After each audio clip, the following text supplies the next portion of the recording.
On our 6th wedding anniversary, my husband was celebrating the birthday of his female assistant. She posted about it on social media, proudly displaying a photo of herself wearing a ring. The man in the photo was unmistakably my husband, Shawn, and the ring was clearly our wedding band. I silently liked her post and left a brief congratulatory message. It wasn't long before he called me. "Can you stop being so petty? It was just a game of truth or dare. Why are you making such a big deal out of it? Emily just liked the ring. It's nothing more than a cheap piece of jewelry." I didn't respond, just hung up the phone and went to the hospital for an abortion. This was the child he had always dreamed of. Chapter 1. A few days ago, I discovered I was pregnant. I had envisioned revealing the news to Shawn on our anniversary, a moment meant to be filled with joy. I waited for him all day, but he never showed up. It wasn't until I stumbled across Emily's social media post that I realized today was her birthday and he was with her, celebrating. What shocked me even more was that he had given her our wedding ring as a gift, a piece of jewelry that had once symbolized our vows. I felt no tears and no anger. I simply went to the hospital alone. The doctor's voice cut through my thoughts. "Have you discussed this with your husband? Are you certain you don't want this child?" I nodded firmly, my resolve unshakable. "I'm sure. He wouldn't want it either." After the procedure, I returned home, my stomach growling in protest. I hadn't eaten anything all day, waiting for Shawn to celebrate our anniversary with me. The fridge was nearly empty, leaving me with no choice but to make a bowl of instant noodles. Just as I finished, Shawn walked in, a broad smile on his face, cradling a beautifully wrapped designer bag that caught the light. He glanced disdainfully at my empty bowl, remnants of noodle soup clinging to the sides. "Mia, you're a grown woman. Stop being so dramatic. There are far better things to eat, yet you choose instant noodles." I replied, my voice barely hiding the bite. Wearing my loose pajamas emblazoned with a cartoon mouse, I felt the weight of his judgment when he added, "Mia, you're not a child anymore. Dress more maturely. It's time to grow up, go change." I chose to ignore him and quietly began washing the dishes, the sound of running water filling the silence. This place was so isolated that food delivery rarely reached us. My body still throbbed from the procedure, and the thought of preparing an elaborate meal to celebrate its end felt utterly exhausting. Noticing my silence, he handed me a small, elegantly wrapped bag. "Here, this is for you, our anniversary gift." I opened it to reveal a bottle of jasmine-scented perfume, its delicate fragrance wafting up. However, the bottle bore the word sample prominently, revealing that the real gift, presumably the designer bag, was meant for Emily. I forced a smile and pushed the perfume back toward him. "Why don't you give the perfume to Emily too? I'm allergic to jasmine, I can't stand the smell." His expression flickered with irritation, eyebrows furrowing at my words. But I remained unfazed. The next day marked his mother's birthday. He had forgotten it last year, and I felt the need to remind him. "Don't forget tomorrow's date. Make sure you remember this time." Shawn let out a derisive laugh. "Mia, it's just an anniversary. No need to act so spoiled. We've been married long enough. Can't you grant us both a little personal space?" Seeing his displeasure, I responded with quiet composure. "I'm not being spoiled. I was merely reminding you that tomorrow is your mother's birthday." After I spoke, the room fell into a heavy silence, thick with unspoken words. He placed a hand on my shoulder, a brief moment of intimacy. "Wait for me to finish my shower. They say that couples who fight often make up in bed." He leaned in, trying to kiss and hug me, even pressing a gentle kiss to my forehead. But I pulled away, a frown creasing my forehead. "Go shower. I'm heading to bed." His face contorted in frustration. "What's going on with you?" I looked him in the eye, my voice steady. "I recall that you're not particularly fond of intimacy." I had overheard him once on the phone, casually saying, "Mia's getting old and dull. Kissing her feels like kissing a dead fish, nothing like you young and exciting." The truth was, I had just undergone an abortion. I had no energy left to maintain the facade of a happy couple. The following morning, as Shawn finished his workout and prepared to head to the bathroom, his phone began ringing incessantly. My head felt foggy, likely from the previous night's stress and lack of sleep. "Sorry, Shawn's in the shower. Could you call back later?" I said, trying to sound polite. I hung up just as Shawn emerged, catching sight of me with his phone. His expression darkened. "What did you say?" Finding his sudden tension amusing, I replied. I told her to call back later. He shot me a hard look, a mixture of frustration and unease clouding his features. Chapter 2. Shawn took me shopping for a birthday gift for his mother. Suddenly, a heavy downpour started. He received a call, his expression tightening. Emily was at the hospital, her voice filled with anxiety. We'd just arrived at an intersection, with one road leading toward the hospital. As the rain intensified, Shawn's face grew dark. "Did you bring an umbrella?" he asked. Before I could reply, he handed me one. "Get out now. Emily has an emergency. Wait for me at the bus stop." He added, "I'll come back after it's handled. I can go with you." In this downpour, waiting at the bus stop wouldn't leave me any drier than following him. He seemed annoyed. "Mia, don't you see Emily needs support right now? Could you just be considerate for once and stop acting so petty?" When I fell silent, his tone hardened. "Get out." The small umbrella barely shielded me from the relentless rain, and I quickly became drenched, my head beginning to spin. When I woke, I found myself in a hospital bed. The doctor lectured me sternly. "Young lady, you just had an abortion. You need to take proper care of yourself afterward. These complications come from poor recovery.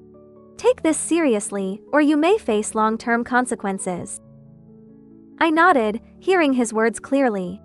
Alone in the quiet room, I started scrolling through social media to pass the time and came across a new post from Emily. Another photo with Shawn, captioned, "Being away from home is hard, but having you by my side makes it easier." "How sweet," I commented. "Showing off again?" Shawn's colleagues began to tease in the comments. "Is this the official Mrs. Shawn reveal?" Shawn and I had been married for over 6 years, yet few people knew. I remembered those early days when he was just starting his business. He was always out drinking with clients, especially during winter, which took a toll on his health. I used to worry and would brave the cold to bring him homemade ginger tea to warm his stomach. But he would scold me for interrupting and call me meddlesome, saying I was disrupting his work. Still, I never stopped making him lunches. Soon, I saw that Shawn had liked Emily's post and left a comment. "Take care of yourself.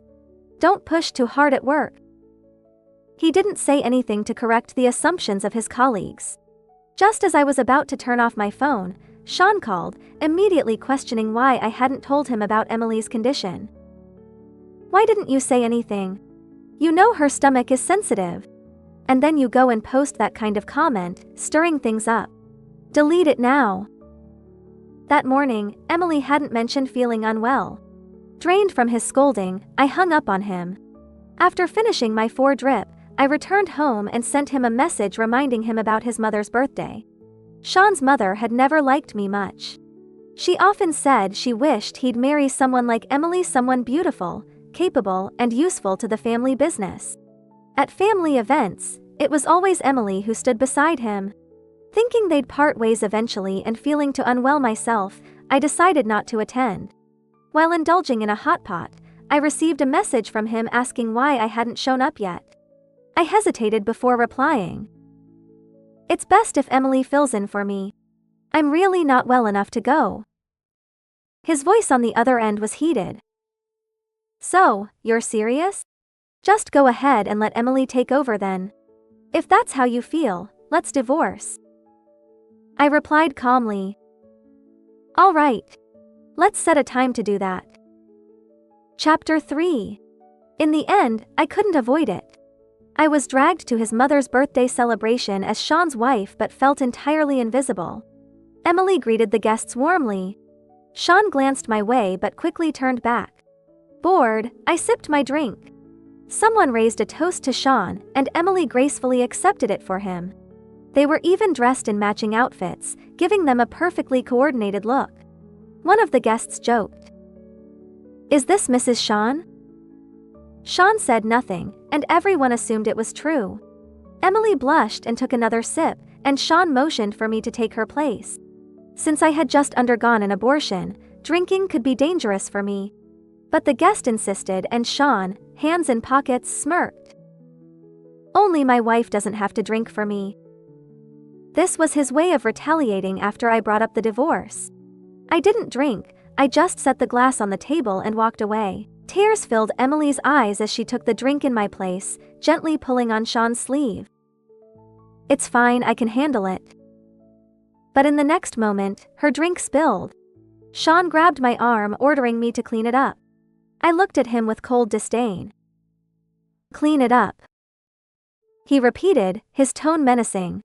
Breaking free from his grip, I turned to leave. "Mia, if you walk out of here now, we're done." Without looking back, I nodded. "Fine." Later that night, I drafted a divorce agreement and sent it to him. But he didn't come home that night, leaving no opportunity for discussion. The next morning, the doorbell rang. I thought he had come back to talk things over. Instead, it was Shawn's mother. She handed me a thermos.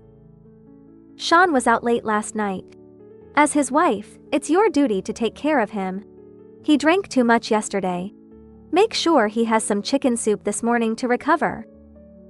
I couldn't help but laugh to myself. If it weren't for her birthday celebration, he wouldn't have been drinking at all. But since we hadn't formally split, I had no choice but to play along. Taking the thermos, I told her, "All right, I'll bring it to him." But I had no intention of doing so. Feeling hungry myself, I poured the chicken soup into a pot, added some noodles, and cooked it. It warmed me up nicely and filled me just enough. For 6 years, I had been making lunch for Shawn. Meanwhile, Emily would always brag about my cooking on social media. One day, she even messaged me on WeChat, saying, "Sis, your cooking is amazing."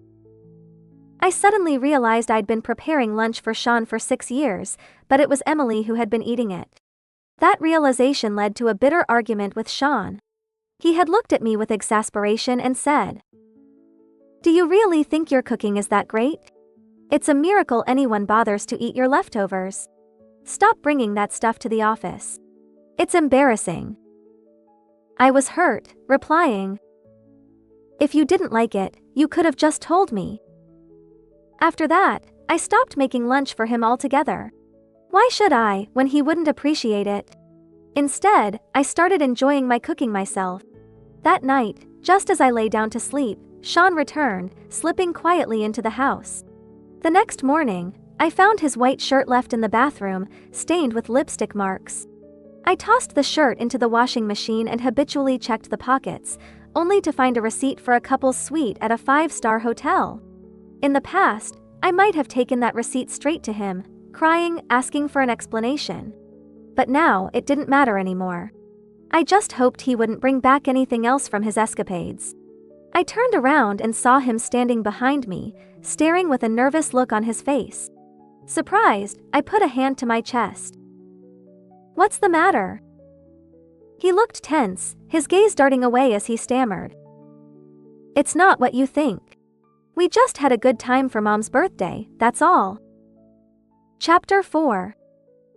Emily, as my assistant, helped me fend off some drinks. She got drunk, so I took her to a hotel. Worried about her safety, I stayed the night, but nothing happened between us. Hearing his explanation, I shrugged indifferently to show I understood. As I brushed my teeth, he leaned against the doorway, watching me. "Mia, you don't believe me." With my mouth full of foam, I mumbled, "Of course I do. I believe you." I added with a smile, hoping to ease his doubt about my trust. Later that evening, Shawn insisted I dress up and accompany him to a company dinner. I refused. Why should I go to your company gathering? Go by yourself. There were so many times in the past when I'd wanted him to bring me to his company, to let everyone see me as his wife. But now, it didn't seem important, especially since we were about to part ways. Shawn held my hand. You're my wife. What's wrong with coming along? Under his insistence, I went. It was my first time in Shawn's office, decorated in dark tones of black and gray, though it had pink plush toys scattered around, along with feminine hygiene products. It felt oddly out of place. In the past, I'd only ever delivered his lunch to the front desk, where the staff knew me as Shawn's dream girlfriend. People thought I was dreaming of marrying Shawn, not knowing that we were already married.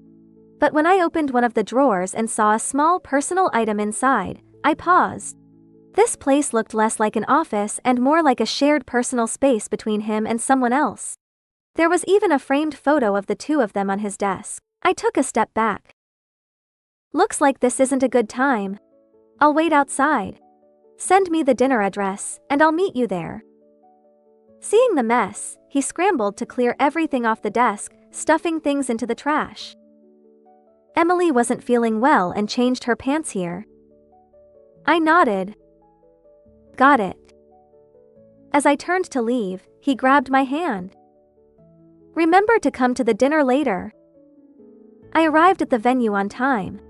It was already full of important figures from the company, including Shawn's close friend, Ray. Only Ray and Emily knew about my relationship with Shawn. When I opened the door, I saw Shawn, his face a bit flushed, standing protectively in front of Emily. All right, don't tease the young lady. Ray smirked. Protective of your sister-in-law, huh, Shawn? The sound of the door opening made everyone look over. I paused, frozen in place. Seeing me, Shawn immediately set down his drink and walked over, trying to take my bag, but I gently refused. If Emily was considered the sister-in-law, it wouldn't be appropriate to announce I was his wife. Some colleagues who didn't know me began to ask, "Who's this, Shawn?" Before he could answer, I quickly replied, "I'm his distant aunt." I turned to him with a smile. "Isn't that right, nephew?" A few of them looked at me with admiration. "Wow, you look so young for an aunt. Can we add you on WeChat?" I smiled and accepted their requests, ignoring Shawn's darkening expression. Throughout the gathering, everyone referred to Emily as the sister-in-law, and she made no effort to correct them. Shawn stayed quiet, almost as if he agreed with the title. After the party, several young guys offered to escort me home, and I cheerfully accepted. No wonder Shawn favored Emily. He'd been enjoying both the stability of a wife and the excitement of a lover for the past 6 years. When Shawn tried to step in, I stopped him. "No need, make sure you take your sister-in-law home." Chapter 5. When I got home, I turned off all the lights and prepared to sleep.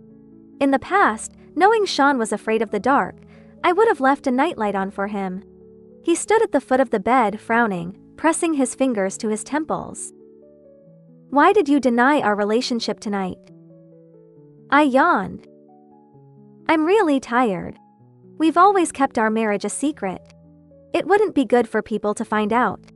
And now that we're about to split up, announcing it would only complicate things. Plus, you wouldn't want her to be seen as the other woman, right? In situations like tonight, if the two of you keep appearing together, people will definitely talk."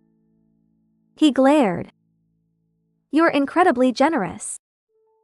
Since the incident where I found out he'd taken someone else to a hotel, I'd been sleeping in a separate room. Tonight, he came into my room, setting his phone on the nightstand. When the screen lit up, I caught a glimpse of Emily's selfie in her pajamas. I hadn't intended to look, it was just an accidental glance. If he noticed, I'd probably be in for another round of scolding. I closed my eyes, trying to ignore the noise of him washing up. But the sound of running water and his loud movements grated on my nerves. When he came out, drying his hair, I couldn't help but snap. "You're being loud." Can't you use the other bathroom?" We both froze. This was the first time I'd ever spoken to him this way. He looked at me sadly. "You didn't wait up for me tonight." I rolled my eyes. "You always come home late. People need rest, you know." In the past, I would leave a light on, hoping that within its warmth, we'd find a way back to each other. But now, the light that once brought warmth only disrupted my sleep. The room fell silent.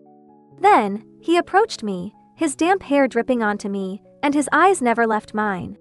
Looking at his lips, I couldn't shake the thought of him with Emily. The nausea rose within me. Unable to hold it in, I rushed to the bathroom, leaning over the sink, dry heaving. A shadow stood beside me. Shawn offered me a glass of water. As I took it, our fingers brushed, and the thought of where his hands had been filled me with disgust. I turned the faucet on, scrubbing my hands vigorously. Every time he stepped closer, I backed away. After a long silence, he finally asked, "Could you be pregnant? You look like you have strong symptoms." I nodded slightly. I was. His face lit up briefly with surprise. Then I continued. "But it's already gone." Shawn's expression darkened instantly. He demanded to know why, his voice tinged with frustration. I met his gaze, calm and steady. "Because you're not fit to be a father." Without another word, he stormed out, slamming the door behind him, leaving me to sleep peacefully. In the middle of the night, I received a call from a bar employee. "Are you Mrs. Sullivan?" Since we'd kept our marriage a secret all this time, and given that we were on the verge of splitting, I didn't feel like explaining. I let him believe whatever he wanted. I denied the title, hung up, and went back to bed. Finally, I had a night's sleep without him disturbing me. Chapter 6. The next morning, Emily sent a photo. Shawn lay in bed, Emily nestled in his arms. I saved the photo as evidence for the divorce. After getting ready, I went to work, busy all morning. When I checked my phone after work, I saw several messages from Shawn. "Can I pick you up for lunch? I miss your cooking. Can you make lunch?" It was the first time Shawn offered to pick me up. I had asked countless times before, but he always used work as an excuse. Or he'd say, "My company isn't stable yet. Announcing our marriage isn't good for us. Don't think too much." Looking back, I was foolish to believe his reasons, thinking he was a celebrity needing privacy. I replied, "I'm busy at lunch. Not coming home." He called immediately. "I'll wait at your office. Let's have lunch together." I frowned. "I really don't have time." But he was waiting outside my office after work, his tall, handsome figure attracting the attention of many colleagues. I kept my head down, trying to avoid him. But he called out loudly, "Mia!" A shy intern looked at me asking, "Is he your boyfriend? He's so handsome." Shawn stood there silent. I awkwardly shook my head. "Of course not." The intern tugged at my sleeve. "Who is he then? Can I add him on WeChat?" I smiled at Shawn. "Sure, he's my distant relative's son. Just call him nephew." Then I waved at Shawn. "Come here, give this lady your WeChat." Shawn's face darkened, glaring at me. That morning, a sensational news story had gone viral online. Shawn and Emily's love story was being hailed as a match made in heaven, with people calling them a perfect couple, destined for each other. Online, they were seen as childhood sweethearts, and I was painted as the villain who ruined their perfect love story. Some netizens pitied me as the unlucky ex-wife. Regardless, we had become the protagonists of a melodramatic tale, each twist making people sigh. Fortunately, the photos online only showed Shawn and Emily together, including the one she had sent me that night, full of innuendo. As the intern walked away, I kept my distance from Shawn, afraid of being photographed. He suddenly stopped and asked, "Mia, what are you doing? Is walking with me that embarrassing?" I glared at him. Can you keep your voice down? What's there to be proud of? I didn't want to be attacked by netizens. Online, people called me a foolish wife, saying I deserved to stay with this scumbag forever. It was vicious. After the breakup, I felt a newfound sense of freedom. No more whispers in the night or glaring lights in the room. Shawn wanted to start over, looking at me with longing. I'm sorry for saying I was tired of you. It wasn't true. I didn't care, seeing a message from my boss asking if I wanted a job transfer. I replied without hesitation. I agree. Shawn talked about our future, having another child. I had decided to move abroad for a new project. I wanted to see the world and experience better things. Chapter 7. Back home, Shawn was still excitedly talking about our future. If we have a child, I'll buy another house. We can have a nursery.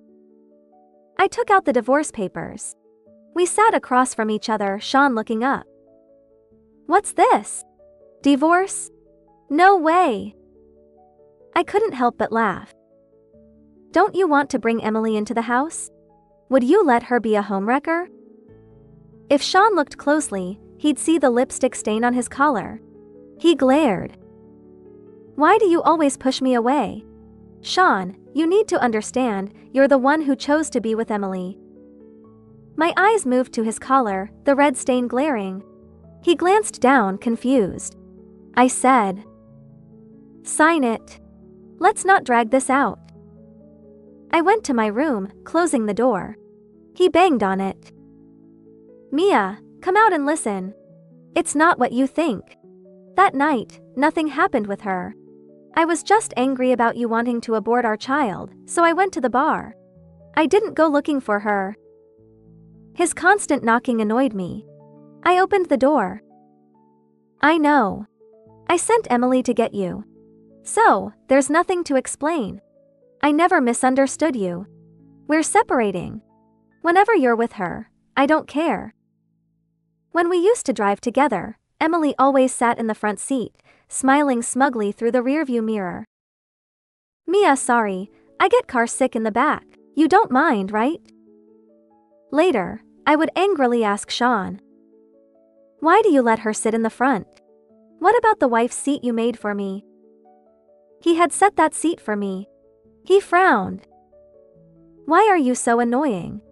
It's just a seat. She's my assistant, it's convenient for work. Can't you stop being so sensitive and petty? So now, I didn't want to argue anymore. As I packed my essentials and left the divorce papers, he had already left. Recently, a comic about Shawn and Emily's story had gone viral. Shawn slowly realized their relationship had become a public spectacle, a tragic love story. I moved into a small one-bedroom apartment, perfect for one person. Shawn kept messaging, asking if I needed a ride after work. It was something I had always wanted, but now I didn't care. Every time he said something, I replied. When are we divorcing? Until he got tired. He waited outside my office, and I tried to avoid him. He looked tired, with stubble and weary eyes. He grabbed my arm. Can we talk? I put on a hat and mask. Fine, let's find a quiet place. We went to our old place, decorated with balloons and flowers. A sign read, Happy Anniversary. He pleaded. Don't leave, please. I spent so long setting this up. Let's celebrate our time together, okay? He looked like a pitiful puppy, desperately seeking approval. I quietly watched him, pulling out the divorce papers. All right. Sign this first. But he avoided the topic. Try this cake, I made it myself. I didn't want to eat, but he insisted. Suddenly, I snapped. Will you stop? I have proof of your affair. I can sue you. Shawn panicked, dropping the cake. No. Let's not separate, please. Nothing happened between us. I'm clean. Absolutely nothing. My gaze turned cold. You know, I find you disgusting. Filthy. Did you know, that night Emily took that photo, I wasn't nauseous from pregnancy. I was sickened by you. Your presence made me ill." He frantically stripped off his shirt, showing his muscular body. "Then check me. I'm really clean." He rushed to the bathroom, dousing himself in cold water. "I'm really clean, see?" I sighed, leaving the place. Chapter 8. In the following days, Shawn brought me lunch, but I never touched it. As soon as he left, I threw it away. Colleagues asked why I didn't eat, and I joked. "Want it?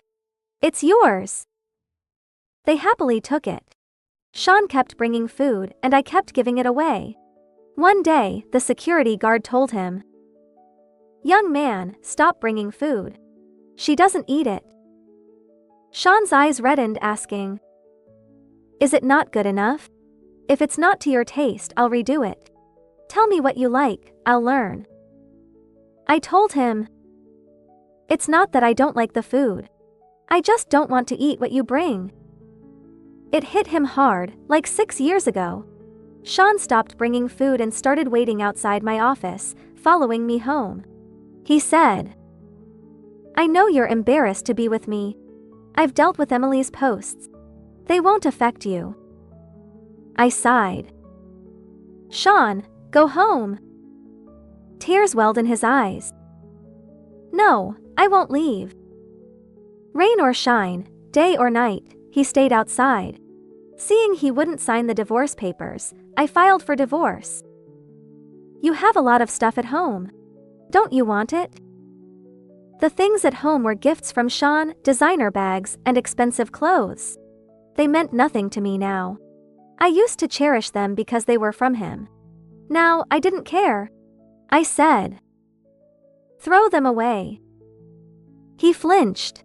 For a long time, Shawn didn't bother me. One day, I heard he was sick. His mother called.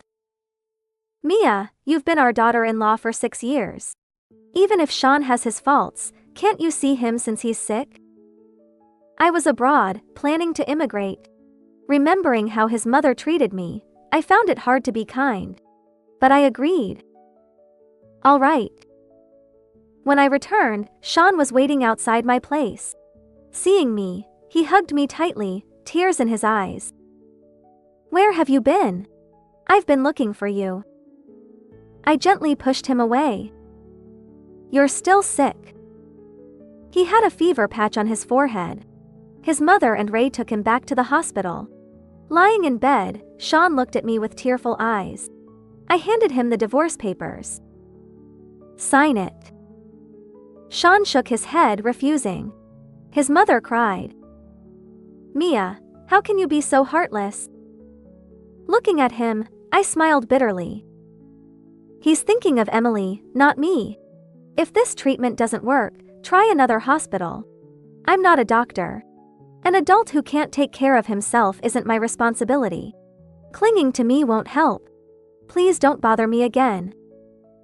Chapter 9. As I turned to leave, Shawn grabbed my hand. I bought back the ring. Seeing the wedding ring on his hand, I felt heavy. I had pawned it. He excitedly said, "Do you know, our wedding rings were unique, but I found a third identical one. Isn't that fate?" I raised my hand, showing my empty finger. "Shawn, I pawned that ring." His eyes dimmed. "Really?" He forced a smile. "Does my love mean so little?" I scoffed. "Shawn, I remember clearly, you gave our wedding ring to Emily first." From that moment, I had no reason to wear it. On the day of the divorce, Shawn wore a dark suit, holding roses, with the ring in his pocket. I looked at him, puzzled. He smiled weakly. "I'm not here to propose, but to divorce. A bit formal, I hope you accept these flowers."